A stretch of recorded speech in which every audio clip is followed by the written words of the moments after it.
I don't want this broadcast to end without all of us dealing with a new reality. We're at war. This has changed. Paris has changed the place of America in this war against ISIS. And it is now a war.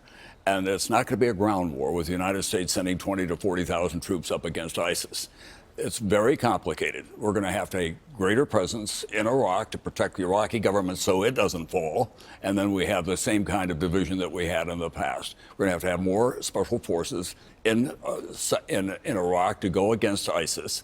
We're going to have to control the airspace. There's no question about that. We're not going to get a lot of help from our European allies this time. Right. It's not like Bush and Baker when they went to Iraq won. Tom, do you think I think I would just say to that, though, that we're not only at war against ISIS. I think what happened in Mali on Friday shows that we also are at war against al-Qaeda. And there is a war, there's a battle going on right now between ISIS and al-Qaeda for supremacy, and that is very scary. But I feel like we're almost... A lot of that has been sort of...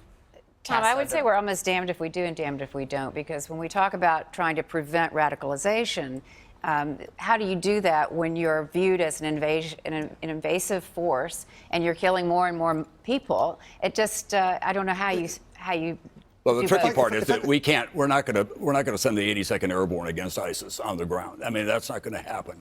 But the fact is that the president, with what I would call a kind of benign neglect about the continuing expansion of ISIS, the more sophistication of it all the time, has to come to a halt. If I could lift up really quickly, this is a generational conflict, as you said. You wrote about the greatest generation. Right. Do we need to have more people have a skin in the game? Do we have to have more service? Absolutely. Well, we need to have this country understand they're going to have to sacrifice some as well if we go to war, not just send 1% of the population over there to make the fight. I'm going to make that the last word because, as you guys can see, we needed 90 minutes and we try to squeeze it into an hour. That's all we have for today. We're going to be back next week. Have a terrific Thanksgiving, maybe our greatest American holiday. If it's Sunday, it's Meet the...